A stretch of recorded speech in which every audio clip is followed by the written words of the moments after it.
Los festejos navideños entre la cultura norteamericana, estadounidense específicamente, y la cultura mexicana o latinoamericana, es que aquí nosotros extendemos las festividades hasta lo que se conoce como el Día de Reyes. Yo tengo una hermana viviendo en Estados Unidos y bueno, pues allá mis sobrinos pues no reciben regalos en Reyes ni parten rosca. Y esta tradición que se tiene, muy latina, hermanos, está basada en esta porción de la palabra de Dios que acabamos de leer. Y de entrada debemos de hacer algunas aclaraciones acerca de este relato histórico, hermanos. En primer lugar, la Biblia no dice cuántos magos eran. No los llama de hecho reyes, si se dieron cuenta en el relato bíblico. No dice cuántos eran. De hecho, si nosotros vemos algunas pinturas muy antiguas, algunas de las más antiguas de la cristiandad, algunos han narrado o han descrito 2 magos, hay otras que tienen a 4, otros tienen a 8, y hay algunas corrientes religiosas dentro del cristianismo que reconocen hasta 12 magos. Entonces, el número no hay una certeza de cuántos eran. Tampoco están los nombres, hermanos. ¿Sí? Por supuesto que hay la tradición de que hay 3, la tradición dice que son 3 por los 3 regalos que ofrecieron al Señor. Y bueno, la tradición también les ha puesto nombres, Melchor, Gaspar y Baltasar, ¿no? Pero la Biblia no habla y no da los nombres, tampoco dice del color de piel de los magos de Oriente, ¿verdad? Pero lo que sí dice, hermanos, es alimento espiritual para nosotros. Y debemos de aclarar, hermanos, y esto también vale la pena porque hay corrientes de repente de corte sectario que se introducen en el ambiente evangélico, que empiezan a cuestionar también nuestras festividades, que por qué festejamos Navidad, que por qué festejamos Día de Reyes. Y no es malo comer rosca de Reyes. La Biblia no prohíbe participar de esas tradiciones, ¿verdad? No es malo tampoco comprarles algún regalo a los niños en esas fechas, ¿verdad?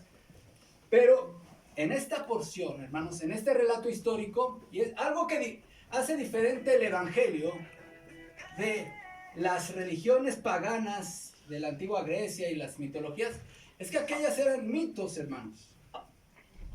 La mitología es mitología porque sus deidades y sus dioses entraban en contacto con los seres humanos, y aparte esos dioses paganos no tenían una moral muy ejemplar, que digamos. Pero el Evangelio es historia.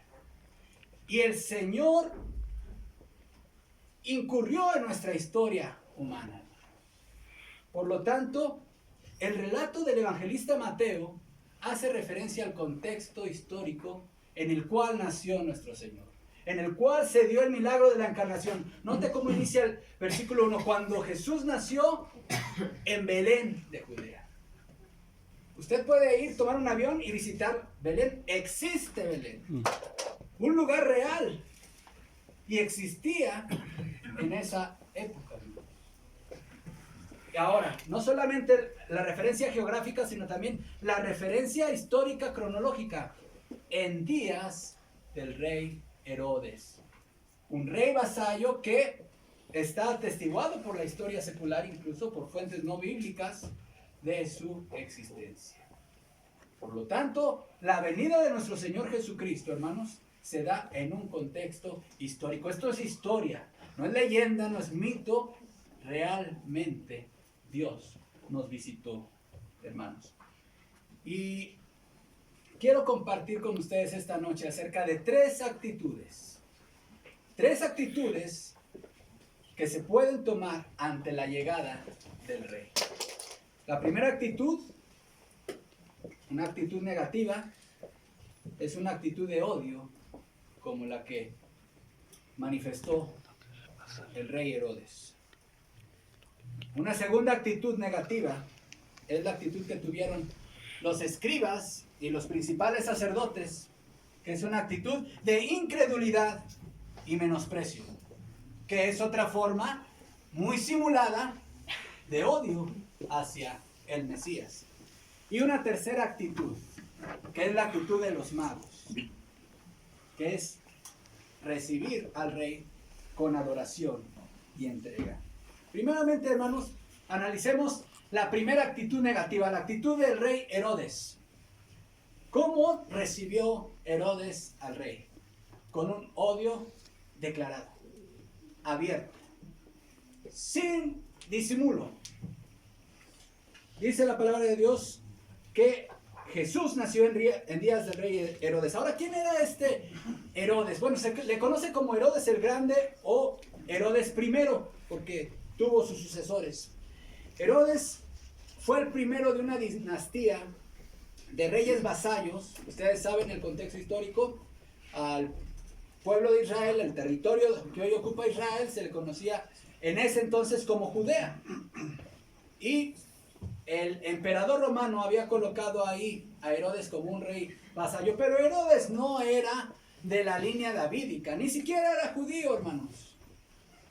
Era un extranjero ocupando un trono dentro de Israel. Él era un idumeo. ¿Qué significa idumeo? Quiere decir que era descendiente de Edom, de Esaú, de los primos de los israelitas. Y este Herodes, hermanos, no crean que fue bien recibido por los judíos. De hecho, era bastante odiado y tenía muy buenas razones para... Se había ganado a pulso el ser odiado por los judíos. Él fue nombrado en el año 47 antes de Cristo procurador de Judea por el emperador Julio César, y se fue ganando la confianza de los emperadores romanos para derrocar una estirpe judía de los conocida como los asmoneos. Y en el año 40 consiguió que Marco Antonio le diera el título de rey de Judea, y él reinó del año 40 hasta el año 4 antes de Cristo. Por cierto, hay un error cronológico ahí en las fechas. Estamos ahorita a punto de llegar al año 2020. Entonces nuestro Señor nació antes del año 4 antes de Cristo. Hay un error cronológico en la fecha del calendario cristiano. Pero bueno, esta es una referencia histórica acerca de este hombre. Pero noten cuán perverso era Herodes. Se casó en el año 38 con Mariamna, hija de Alejandro, hijo a su vez de Aristóbulo II, de la estirpe de los asmoneos, a los cuales él derrotó. Herodes era enemigo de la familia asmonea que había reinado hasta ese momento en Judea. En sus luchas para la conquista de Jerusalén y con el apoyo romano en Siria, logró que en el 37 a.C. fuera degollado Antígono II, hijo de Aristóbulo II. Y así consiguió eliminar al más directo aspirante a arrebatarle el título de rey. Intentó, sin éxito, mejorar su imagen ante el pueblo judío y realizó una política de mejoras, entre las que destacaba la reconstrucción del templo de Jerusalén, la cual él inició en el año 22 a.C. También fundó la ciudad de Cesarea, que está descrita aquí en la Sagrada Escritura, construida en honor al dueño del imperio tras la batalla de Accio, es decir, a Julio César Octavio Augusto. Herodes fue un gobernante eficaz que impulsó el comercio y la economía de su pueblo. En época de hambruna se deshizo de gran parte de la riqueza de sus palacios para comprar trigo a Egipto. Pero algunos datos de su perversidad. Hizo ejecutar a toda la familia rival derrocada, incluyendo al abuelo Aristóbulo II y el hermano Aristóbulo III, sumo sacerdote, al cual ahogó en unos baños públicos. También se deshizo de Mariamna, su mujer. También a ella la mandó a ejecutar en el año 29 a.C. y un año después a la madre de Mariamna. Asimismo, eliminó a dos de sus propios hijos, Aristóbulo y Alejandro, porque le habían llegado rumores de conspiración contra su persona, levantados por otro hijo suyo, Antípater, a quien ejecutó años más tarde por intentar envenenarle. Qué bonita familia. Herodes tuvo muchos hijos de sus 10 esposas. Aunque designó sucesor a su hijo Arquelao a su muerte, el emperador Augusto repartió el reino entre sus 3 hijos. Conocedor del terror y hostilidad que su persona despertaba, Herodes llegó a ordenar, note esto, que cuando él muriera, pasaran por las armas a incontables judíos ilustres que previamente habían sido concentrados en el hipódromo de Jericó, con el solo fin, note esto, con el solo fin de evitar la alegría del pueblo en el momento de su muerte. Así de perverso era este Herodes el primero. Ahora, en ese contexto, hermanos, nace nuestro Señor. Dice el relato bíblico, y continuamos leyendo, dice aquí, cuando Jesús nació en Belén de Judea, en días del rey Herodes, vinieron del oriente a Jerusalén unos magos. Ahora identifiquemos a los magos. Los magos, hermanos, representan una estirpe de sabios procedentes de Medos, de Media y Persia, y formaban parte del imperio persa, hermanos. Ellos trataron de desplazar a los persas sustituyendo su poder por medio de los medos. Y los magos eran hombres versados en filosofía, en medicina, en ciencias naturales. Eran profetas e intérpretes de sueños. Los antiguos pensaban que los cometas y las estrellas fugaces predecían la caída de los reinos. Algunos emperadores aún desterraron de Roma a astrólogos que emitían tales predicciones. Por ejemplo, en este contexto histórico, hermanos, se dice que Nerón, tal era el grado de importancia que se le daban a la cuestión de los astros, los reyes, que Nerón, años más tarde, masacró a muchos nobles, con la esperanza de que su muerte, la de esos nobles, en lugar de la propia, cumpliera la predicción de un cometa. En ese contexto, hermanos, se da la visita de estos magos, probablemente originarios de Persia. Y dice aquí la palabra de Dios, continúa diciendo el relato bíblico. Vinieron del oriente de Jerusalén unos magos diciendo, ¿dónde está el rey de los judíos que ha nacido? La frase original, hermanos, es esta. ¿Dónde está el que ha nacido rey de los judíos? El original griego, hermanos, nos da una importancia más acerca de la frase que utilizaron al presentarse ante Herodes. No se trataba de un bebé que probablemente llegaría a ser rey. Ellos estaban preguntando por un bebé que ya era rey, que ya reinaba en ese momento, hermanos. El universo entero, el control del universo entero, de los astros, los planetas, los procesos, incluso sociales, hermanos, dependía de ese bebé acostado en un pesebre. Ahí, ese bebé reinaba y regía el universo entero. No llegaría a ser rey, nació ya siendo rey. Se le estaba anunciando pues al usurpador Herodes acerca del nacimiento del rey anunciado por los profetas.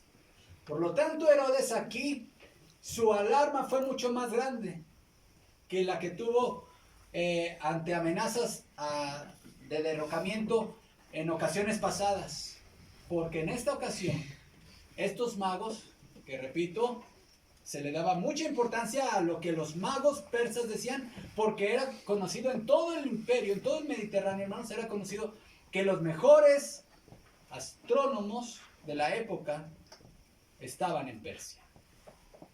Entonces, cuando llegan preguntando por el bebé rey, Herodes se alarma, porque dice, no, estos están preguntando no por un alguien, un insurgente más.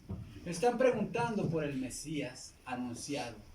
Por ese Mesías que escucho que los maestros de la ley aquí en Judea, aquí en Jerusalén, andan hablando. Hermanos, las expectativas mesiánicas en ese entonces eran muy altas. Y los judíos oraban por la llegada del Mesías. Y Herodes sabía de esto. Por eso nos dice la palabra de Dios que oyendo esto Herodes se turbó y toda Jerusalén con él. Porque estos hombres llegaron preguntando por el rey de los judíos, hermanos, y esa llegada conmocionó a toda la ciudad y al propio Herodes. ¿Qué hizo él? Bueno, mandó a traer a los principales sacerdotes y a los escribas. Pero ¿cuál era la señal que daban los magos acerca de el nacimiento de este rey? Era una señal astronómica. Dice, su estrella hemos visto en el oriente. Y hermanos, aunque existen varias teorías para explicar el fenómeno de la estrella, podemos nosotros considerar que muy probablemente se trató de una manifestación muy similar a la Shekinah.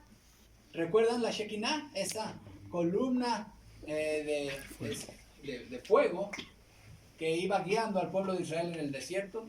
Algo muy similar, que era una señal que ellos vieron, que el Señor les manifestó soberanamente a ellos para indicarles el nacimiento del Redentor.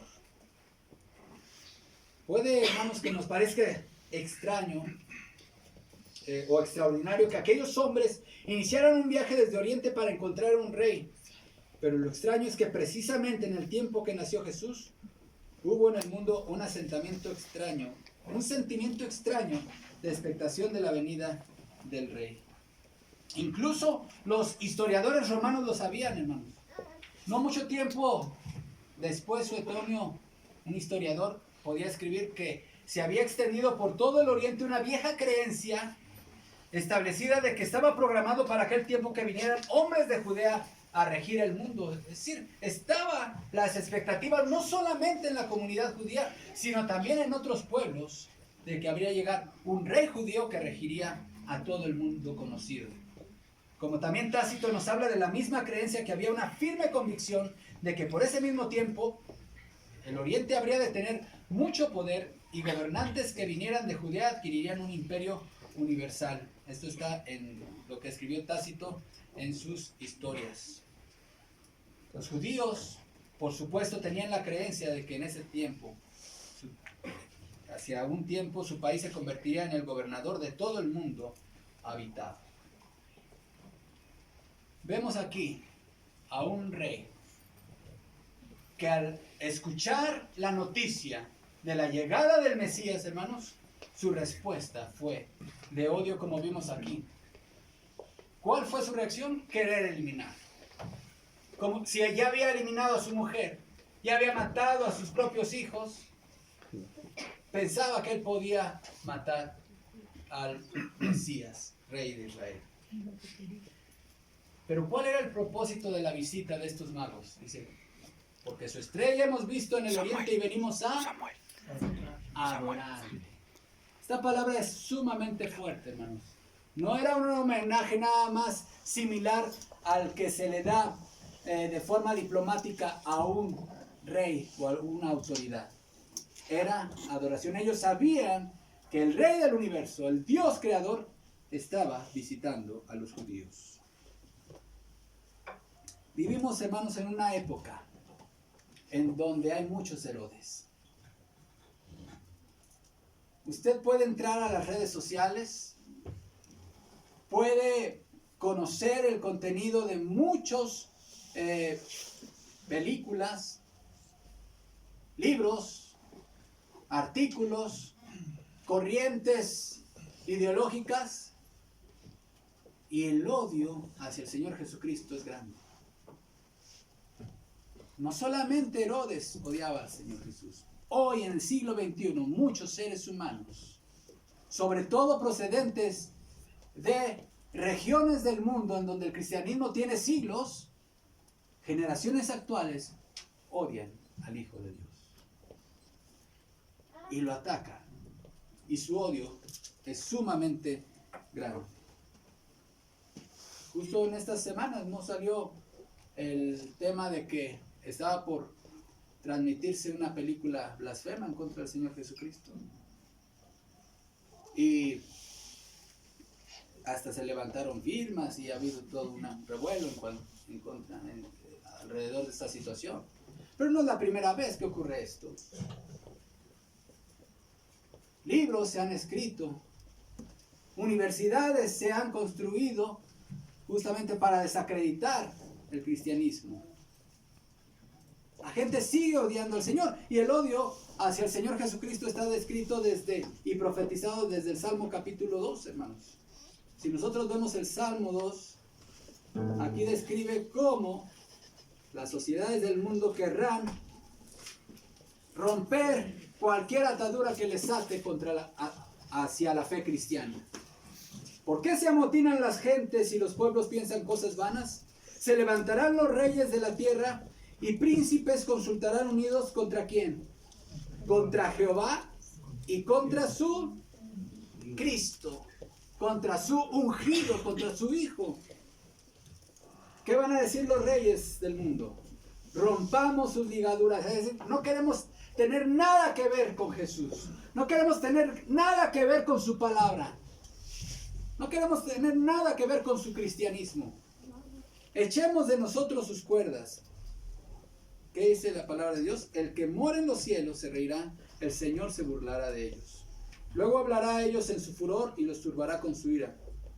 Pero yo he puesto mi rey sobre Sión, mi santo monte. Yo publicaré el decreto. Jehová me ha dicho, mi hijo eres tú. Yo te engendré hoy. Pídeme y te daré por herencia las naciones y como posesión tuya los confines de la tierra. Los quebrantarás con vara de hierro, como vasija de alfarero los desmenuzarás. Ahora pues, oh reyes, sed prudentes. Admitid amonestación, jueces de la tierra. Servid a Jehová con temor y alegraos con temblor. Note el versículo 12. Honrad al Hijo para que no se enoje y perezcáis en el camino, pues se inflama de pronto su ira. Bienaventurados todos los que en él confían. Parece que está describiendo este salmo a la sociedad mexicana, latinoamericana y de Occidente del siglo XXI. La generación actual no quiere tener nada que ver con Jesús, no solamente en el plano social o en el plano de masas, de países, sino también en el plano individual, hermanos. No queremos un rey que gobierne nuestra vida. Queremos seguir sentados en el trono de nuestro corazón. Todavía existen, hermanos, personas que destruirían de buena gana a Jesucristo porque ven en él una amenaza a sus planes y a sus propósitos de su vida. Y los cristianos les decimos hoy a los Herodes modernos del siglo XXI que Cristo sigue siendo el rey de reyes, sigue reinando en su trono y que muy pronto regresará a la tierra a establecer su reino y terminar para siempre, definitivamente, con el poder del mal. La iglesia a hoy es los nuevos magos del Oriente. Y el Evangelio es la nueva estrella que apunta hacia Jesucristo. La iglesia es los magos que, así como ellos fueron anunciando la llegada del Mesías, la iglesia sigue proclamando. No que, ahora proclamamos que Cristo vino, pero no que no se nos olvide, Cristo vino a morir, hermanos, y a resucitar.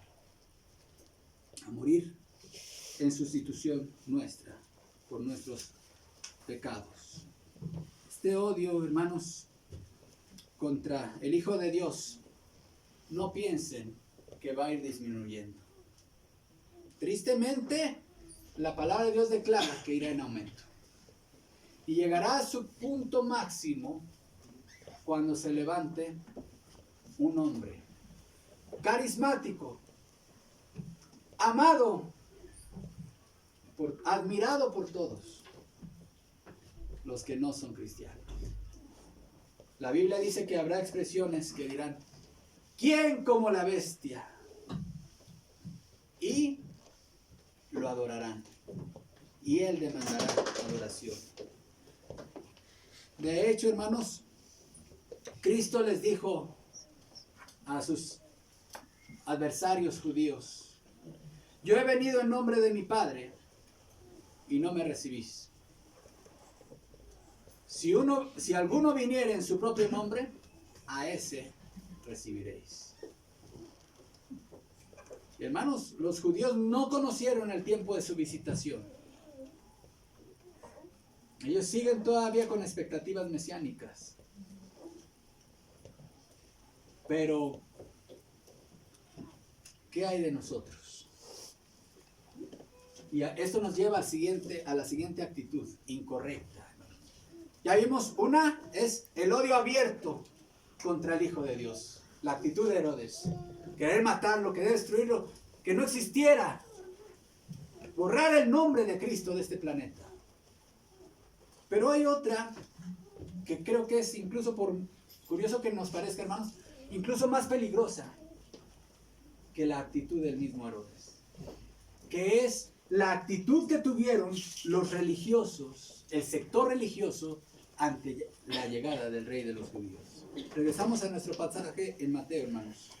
Y vemos aquí en Mateo cómo continúa el relato bíblico y dice, versículo 4, y convocados todos los principales sacerdotes y escribas del pueblo, les preguntó dónde había de nacer el Cristo. Ellos le dijeron, en Belén de Judea, porque así está escrito por el profeta. Y tú, Belén, de la tierra de Judá, no eres la más pequeña entre los príncipes de Judá, porque de ti saldrá un guiador que apacentará a mi pueblo Israel. Es una profecía de Miqueas 5:2.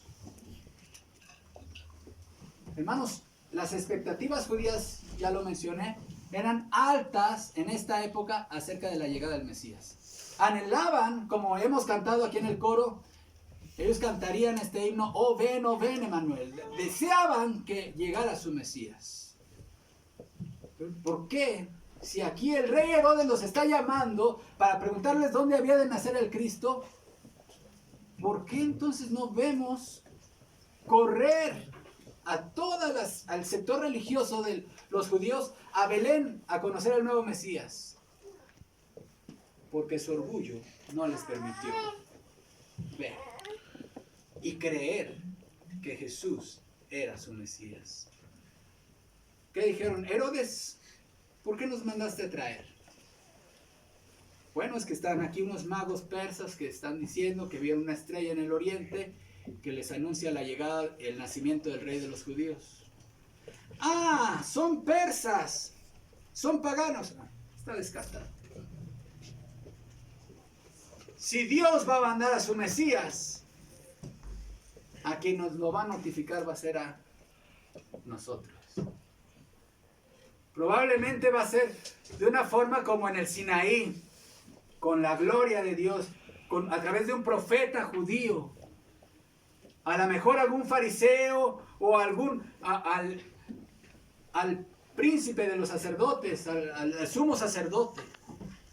Quizás su anuncio va a ser de una forma majestuosa en el templo donde él prometió que iba a estar su presencia. Ah, son paganos.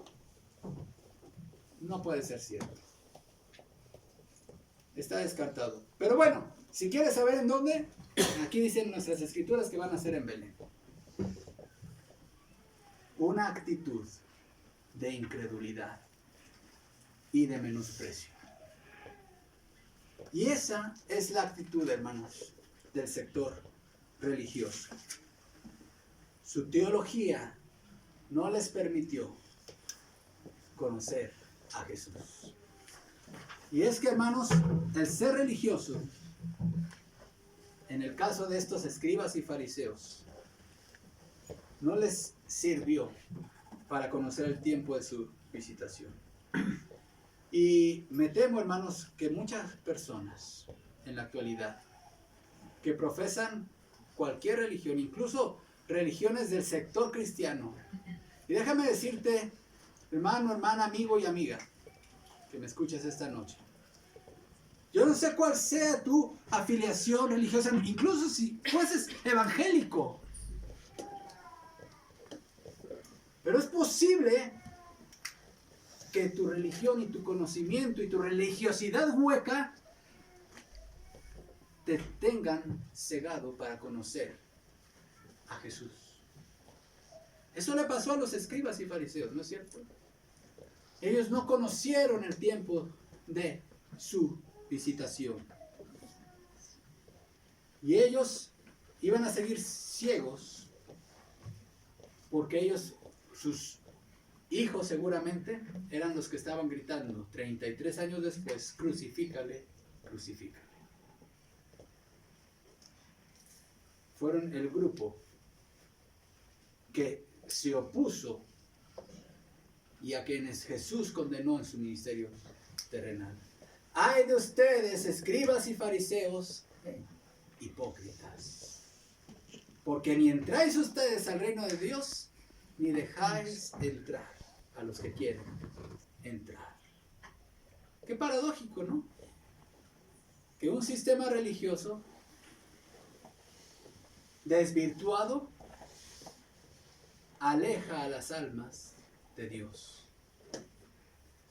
Tengamos mucho cuidado, hermanos, de no imitar esta actitud peligrosa de incredulidad y menosprecio de los escribas y de los principales sacerdotes. Pero hay una tercera actitud ante la llegada del rey que vemos aquí justamente con los magos.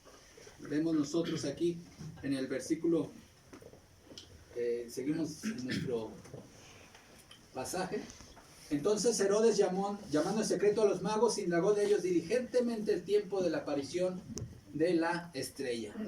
Él quería saber más o menos qué edad tendría ese bebé. Y enviándolos a Belén dijo, id allá y averiguad con diligencia acerca del niño, y cuando le halléis, hacedmelo saber para que yo también vaya y le adore. Sí, como no, ¿verdad?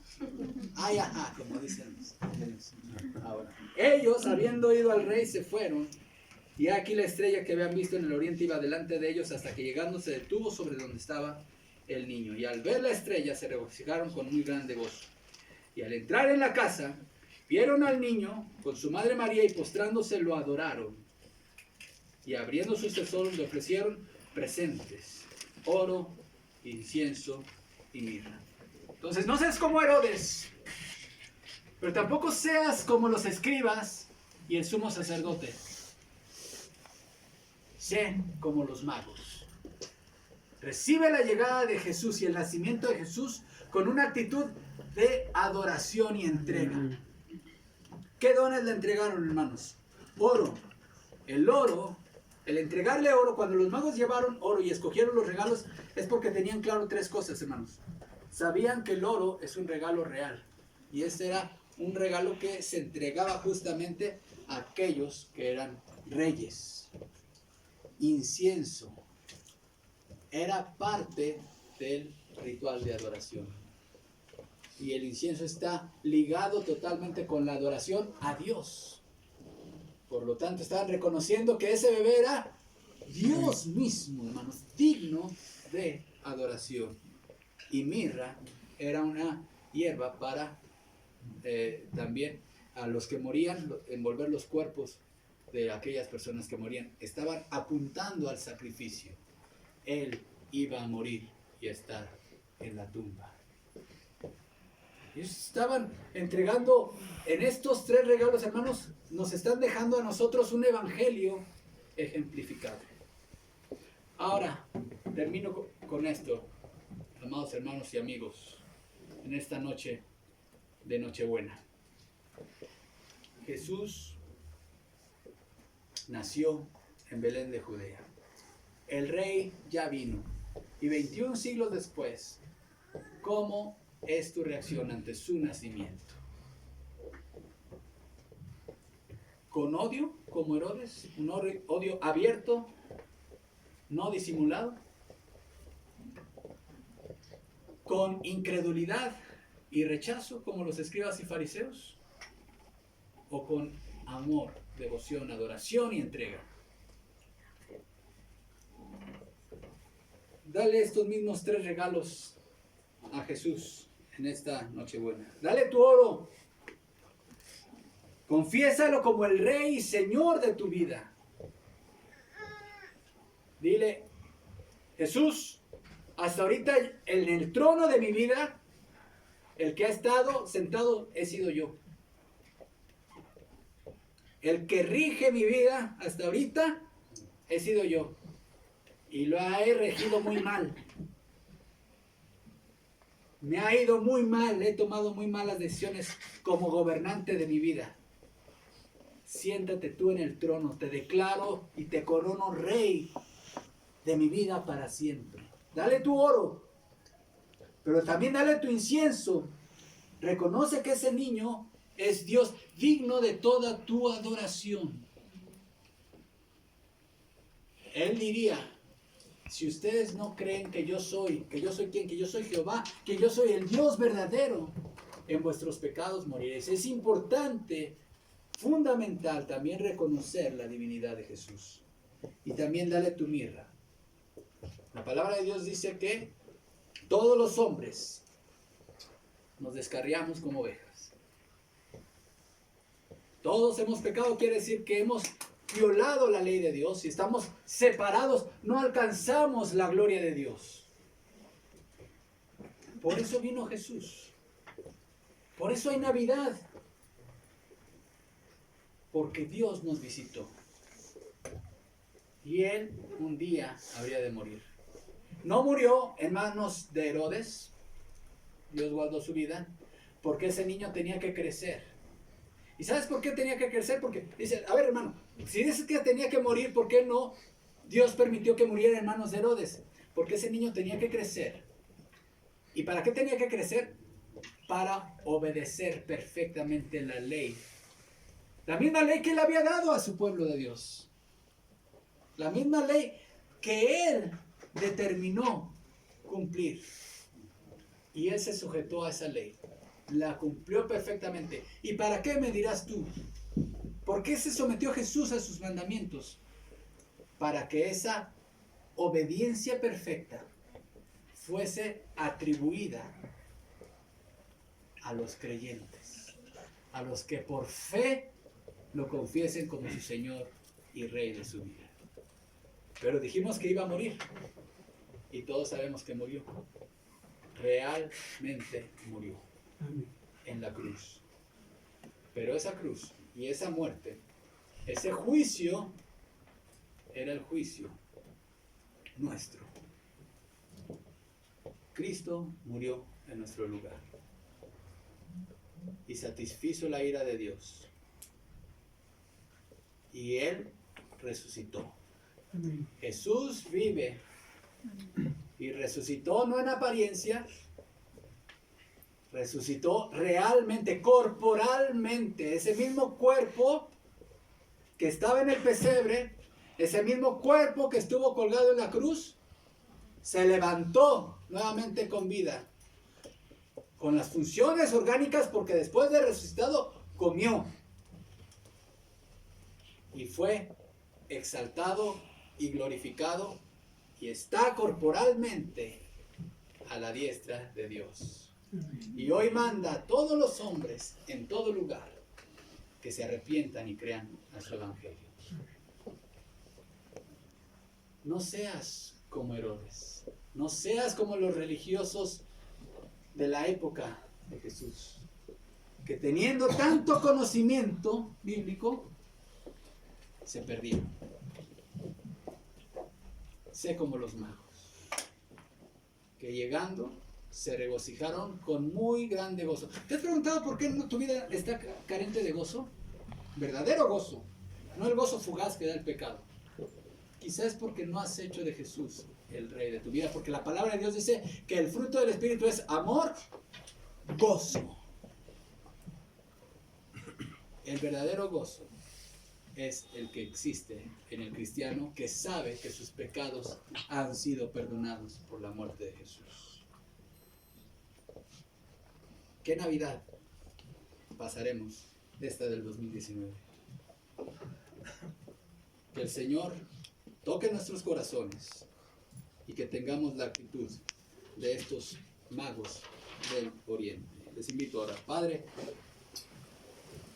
¿cómo no gozar